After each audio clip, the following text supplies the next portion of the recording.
taper dans tes mains. Chante ce refrain. Viens, on va s'amuser. Tous ensemble, bienvenue au Bayam Show. Salut et bienvenue dans le Bayam Show. Je m'appelle Norbert et je suis heureux de vous retrouver chaque mercredi à 14h30 pour vous présenter l'émission la plus jubilatoire du monde. Je veux bien sûr parler du Bayam Show. J'espère que vous êtes prêts à passer un moment stratosphérique en ma compagnie, car pour ce grand retour, nous vous avons préparé une émission à la fois vertigineuse et spectaculaire. Une émission verticulaire. Alors que vous soyez bien ou mal luné, que vous ayez la tête dans les étoiles ou les pieds sur terre, voici donc la programmation intersidérale du Bayam Show, l'émission cosmique. Pour le retour du Bayam Show, nous avons fait le plein de nouveautés. Nouvelle musique, nouvel habillage et nouveaux programmes. D'ailleurs, nous allons commencer avec la Minute Science pour apprendre à faire des nœuds avec de l'eau. Oui, des nœuds avec de l'eau. On enchaînera avec les films en papier, un drôle de bonhomme avec un chapeau fou. On s'installera ensuite confortablement pour voir un super dessin animé intitulé Un lynx dans la ville. Puis on retrouvera Manon du Lab Mobile pour apprendre à fabriquer un dé à histoire. Ce sera suivi d'une autre nouveauté, il s'agit des blagues de Mordelire. Et pour se remettre de toutes ces émotions, on se détendra avec les petits yogis du mercredi. Et restez bien jusqu'à la fin de l'émission, parce que vous pourrez découvrir une super surprise ainsi qu'un méga génial concours. Mais je n'en dis pas plus, patience! J'en profite aussi pour vous dire de bien surveiller Bayam, car il y a plein de nouvelles séries qui arrivent. Molang, Mouk, Didou, Trotro, Les Aventures de Tintin, et même Mimi Cracra. Sinon, savez-vous comment on appelle un hamster qui est allé dans l'espace? Un hamstéroïde. Alors vous êtes prêts? L'émission cosmique peut commencer! La science! Bienvenue dans la Minute Science de Norbert. Norbert, c'est moi. Nous allons réaliser une expérience un peu magique avec le matériel que l'on trouve à la maison. Tu es prêt? La Minute Science. Pour cette expérience, il te faut une bouteille d'eau en plastique et une aiguille. Prends ta bouteille d'eau et avec une aiguille, fais deux petits trous à quelques millimètres l'un de l'autre. Au-dessus d'un évier, passe ton doigt horizontalement devant et tada! Tu viens de faire des nœuds avec de l'eau. Et pour défaire le nœud, passe ton doigt verticalement. Alors pourquoi ça marche? En fait, l'eau elle adore se coller à elle-même. Ça s'appelle la tension superficielle. C'est elle qui permet aux petits jets de se coller ensemble. Et avec ton doigt, tu colles ou tu décolles ces jets. Ça t'a plu? Alors on se retrouve bientôt pour une nouvelle vidéo. Ciao! Oh, je me sens créatif! J'ai envie de créer un chef-d'œuvre. Et pour nous inspirer, regardons ensemble l'Artelier.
Ah, que j'aime ces films en papier! Et aussi, vous avez été très nombreux à me laisser des messages sur mon répondeur au 07 84 17 14 32 ou à m'envoyer des mails. Il y a Nathan, 7 ans, qui m'a écrit et il m'a demandé « Est-ce que les Martiens existent ?» Alors pour te répondre, Nathan, ce que je peux te dire, c'est qu'en l'état actuel de nos connaissances, nous n'avons aucune preuve que les Martiens existent. Cela ne signifie pas qu'ils n'existent pas, mais plutôt que nous ne les avons pas trouvés et que malgré nos efforts, nous n'avons jamais détecté de signes de vie sur Mars. Du coup, les scientifiques se posent aujourd'hui la question différemment et ils se demandent plutôt « Est-ce que les Martiens ont existé ?»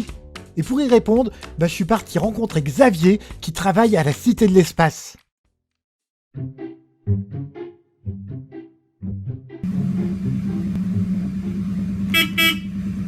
Je suis donc à la Cité de l'Espace pour découvrir comment les scientifiques s'y prennent pour détecter la présence de vie passée sur Mars.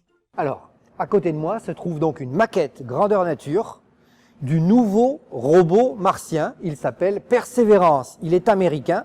Ça fait plusieurs mois qu'il voyage entre la Terre et Mars et il va se poser le 18 février prochain aux alentours de 21h55 heure française. Qu'est-ce qu'il va faire? Eh bien, il va rejoindre tous les précédents robots qui sont sur Mars depuis plusieurs années pour prolonger l'exploration martienne, mais surtout la recherche de la vie sur la planète rouge. Mars est une planète sœur de la Terre, elle est un petit peu plus loin du Soleil, elle est un peu plus petite que la Terre et donc malheureusement, elle n'a pas connu les mêmes conditions climatiques que la Terre. En tout cas, ce que tous les robots qui sont arrivés sur Mars avant celui-ci, avant Persévérance, ont permis de savoir, c'est qu'il y a très longtemps, il y a plus de 3 milliards d'années, Mars avait les mêmes conditions climatiques que la Terre. L'eau liquide existait, le climat était tempéré, et donc évidemment, puisque sur Terre la vie est apparue au fond des océans, certains se disent pourquoi la vie, au même moment, ne serait pas apparue sur Mars, au fond des lacs ou des rivières. C'est ce que Persévérance ira chercher. Il ne va pas atterrir n'importe où, il va atterrir dans un cratère, mais dans lequel on sait qu'il y a eu de l'eau, il y a plus de 3 milliards d'années, qui a stagné, une sorte de lac géant. Il y a eu des dépôts de roches, de sédiments, des sortes d'argiles qui ont peut-être emprisonné des micro-organismes. Alors, il ne faut pas s'attendre à avoir des poissons sur Mars, mais en tout cas, des bactéries ou des virus microscopiques qui sont encore peut-être prisonniers, morts mais prisonniers de ces argiles. Si on gratte un peu et qu'on observe au microscope, peut-être que Persévérance les découvrira. Alors, ce robot est équipé d'une dizaine d'instruments et d'une originalité qui se trouve à côté, qui est un hélicoptère miniature. Cet hélicoptère pourra par lui-même faire quelques vols autour de Persévérance pour éventuellement aider à choisir les meilleurs endroits où chercher d'éventuelles traces de vie passée. Alors, ce robot Persévérance, je disais, a une dizaine d'instruments. Les plus importants pour essayer de savoir si la vie a existé un jour sur Mars et s'il en reste encore des traces qu'on pourrait voir, photographier ou analyser, eh bien, sont situés dans son bras. Alors, pour l'instant, le bras de ce robot est entièrement replié. Il est un peu composé comme le bras d'un humain. Il y a une épaule, un coude et un poignet avec une main. La main, elle est ici, elle est énorme, elle fait plus de 60 cm de large et elle comprend 3 principaux instruments.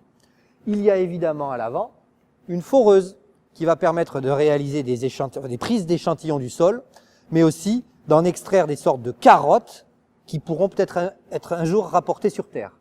Et puis de part et d'autre, de la main géante de ce rover, il y a 2 instruments qu'on appelle de ce côté-ci, donc c'est Sherlock. Lui, il va éclairer en rayons ultraviolets pour rendre le sol fluorescent. Ça va permettre de distinguer d'éventuelles traces de micro-organismes fossilisés, de les distinguer de roches minérales. Et de l'autre côté, le même principe, mais c'est un émetteur de rayons X qui va faire de la radiographie du sol, un peu comme nous quand on va passer des radios. Ben là, il va en faire sur quelques centimètres de profondeur pour aussi distinguer ce qui pourrait être des traces de vie de ce qui ne l'est pas et qui reste des roches. Ça, c'est pour les instruments du bras. Et puis bien sûr, il y a un instrument dont les Français sont assez fiers, puisque c'est le seul instrument français à bord de ce robot américain. Il est situé au sommet du mât. Il s'appelle Supercam. Et donc, le principe est assez simple. Ici au centre, il y a un laser. Depuis la Terre, la tête est télécommandée. On choisit une cible. Le laser tire sur le sol, sur une roche intéressante. Et ce laser est tellement puissant qu'il va pouvoir faire fondre la roche en surface. Cette roche en surface va devenir brillante, va émettre de la lumière tellement elle sera chauffée. Et c'est cette lumière que cet instrument va analyser à distance. Et en fonction du type de couleur et de lumière émise au moment où la roche va fondre, le robot pourra à distance analyser de quoi est composée la roche. Et toujours pareil, savoir si à l'intérieur pourrait ou non se trouver des formes de vie fossilisées ou qui ont existé il y a très longtemps sur Mars. Éteignez les lumières, installez-vous confortablement. Voici venu le moment du ciné-club. Je veux dire du ciné-club.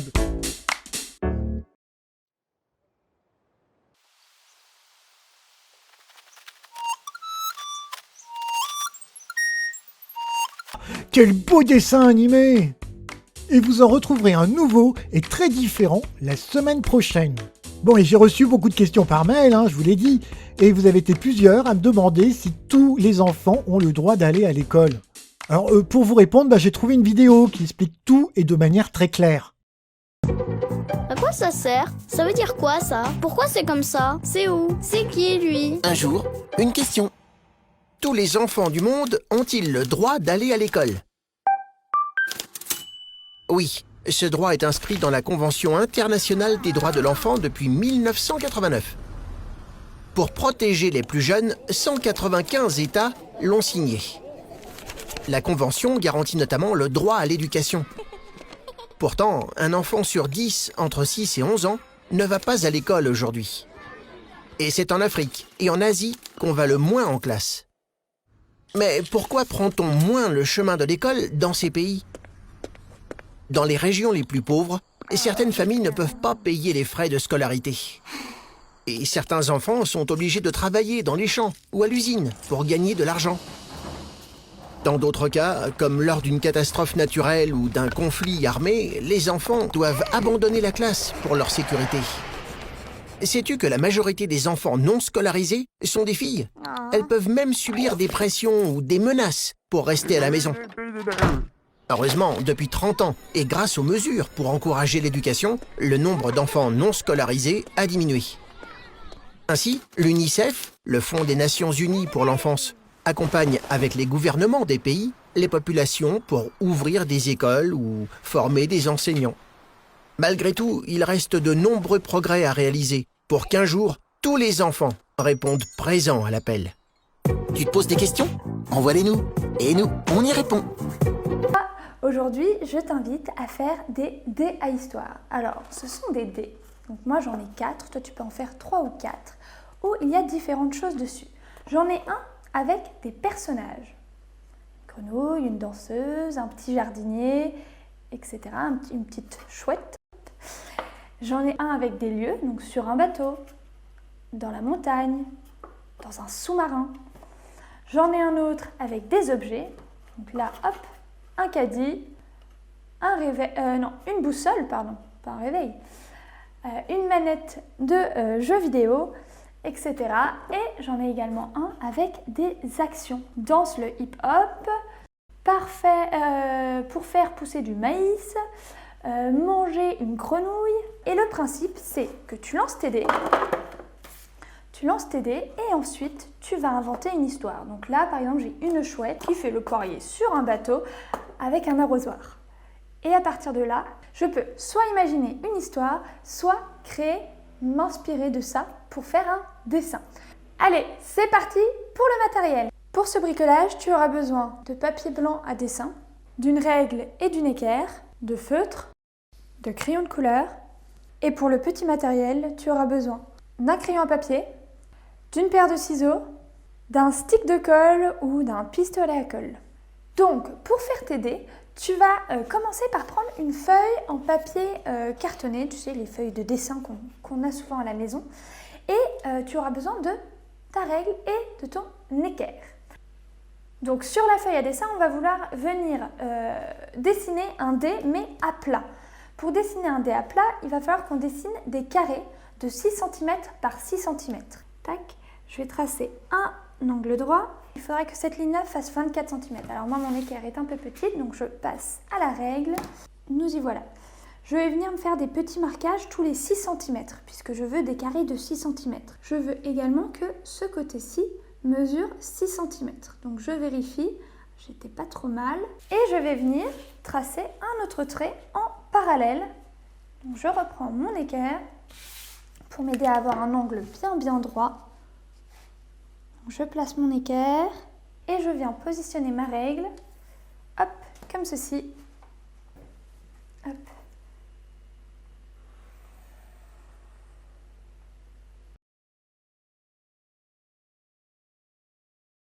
Te voilà donc avec 4 cases. Maintenant, il nous manque 2 cases en plus pour pouvoir fermer notre dé.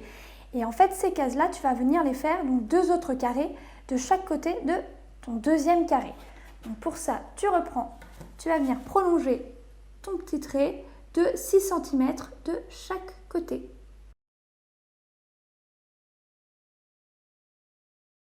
Là, tu as maintenant ceci. Ce qui manque, c'est des petites languettes qui nous permettront de l'assembler. Donc on va dessiner une languette par ici, donc en haut. Alors ça, tu peux le faire à main levée, tu la fais assez grande.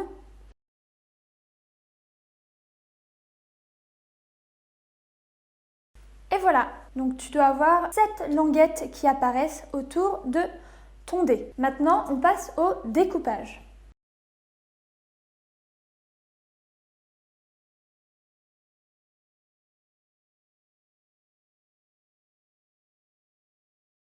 Donc il va t'en falloir du coup 4 comme ça si tu veux faire les 4 dés, le dé des personnages, le dé des actions, le dé des lieux et le dé des objets. Tout simplement, tu viens prendre une seconde feuille cartonnée et tu viens le détourer. Tu prends un crayon et tu détours la forme que tu viens de découper. Ce sera beaucoup plus simple. Donc, pour monter le dé, on va venir plier sur chacun de nos traits. Donc avant de l'assembler, on va venir décorer les faces. Moi, je vais commencer par le dé des personnages et j'ai envie de dessiner, je vais commencer par dessiner un petit escargot, faire un escargot avec une coquille violette.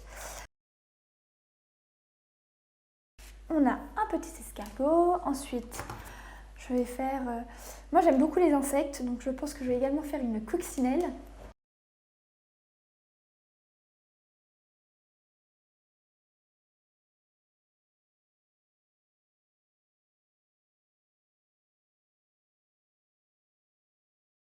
Et voilà, j'ai tous mes petits personnages, donc je fais un petit escargot, une tache bleue, un petit bonhomme tache bleue, une carotte qui parle, un lapin, une petite coccinelle et un petit poisson. Maintenant que tu as tous tes dessins de fait, tu vas pouvoir passer à l'assemblage. Donc pour coller mon dé, je vais prendre un pistolet à colle, j'ai mis une petite planche pour protéger mon plan de travail et je vais venir du coup mettre de la colle sur mes languettes.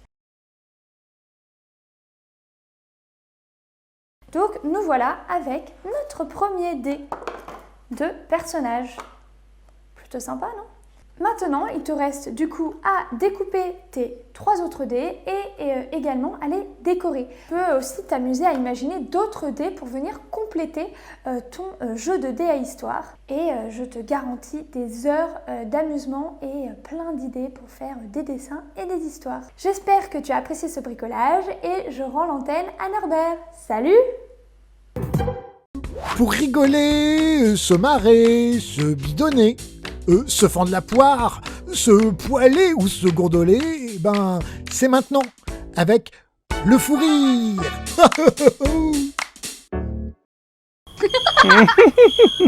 Bonjour, je m'appelle Camilo et j'ai 8 ans. Ma blague est Que prennent un éléphant et un hippopotame au restaurant? Beaucoup de place. Bonjour, je m'appelle Charlie, j'ai 10 ans. La blague est, c'est un hérisson qui marche dans le désert. Et là, il se cogne dans un cactus. Et là, il dit, maman, c'est toi? Mort de rire.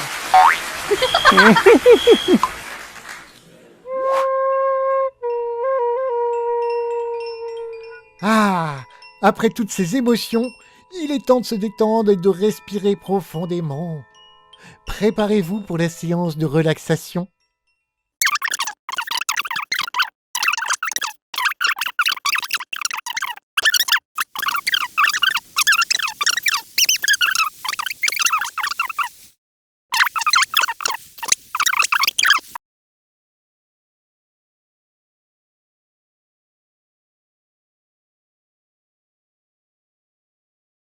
Brun, qui se réveille au printemps et s'habitue lentement à la lumière, hors de sa tanière. Et voilà, ce Bayam Show est terminé. Mais avant de nous quitter, j'ai un super concours de dessin à vous proposer. Alors pour participer, il suffit de me dessiner en vacances d'hiver. Oui, ensevelissez-moi de dessins où je suis en train de profiter des vacances d'hiver. Parce qu'en fait, cette année encore, je vais pas prendre de vacances. Et ce sont vos dessins qui me feront voyager. Et ceux qui auront fait les dessins les plus rigolos, les plus étonnants ou les plus beaux, ils recevront une BD d'Anatole Latuile. Et les autres seront diffusés à la fin de l'émission. Alors, allez-y, envoyez vos dessins par mail à l'adresse qui s'affiche à l'écran. Et comme toujours, vous pouvez aussi appeler notre répondeur au 07 84 17 14 32 pour poser vos questions. Et j'en sélectionnerai quelques-unes pour y répondre.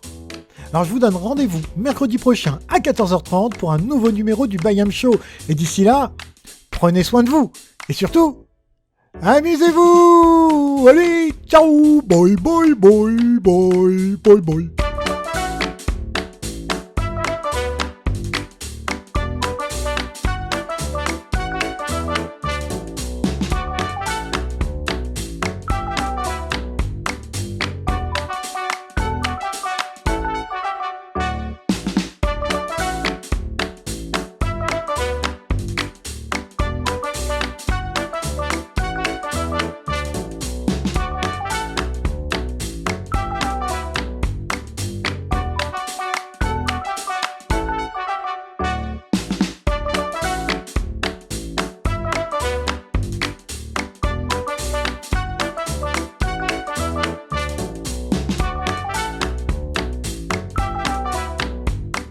C'est vrai que c'est court, et vivement la prochaine émission.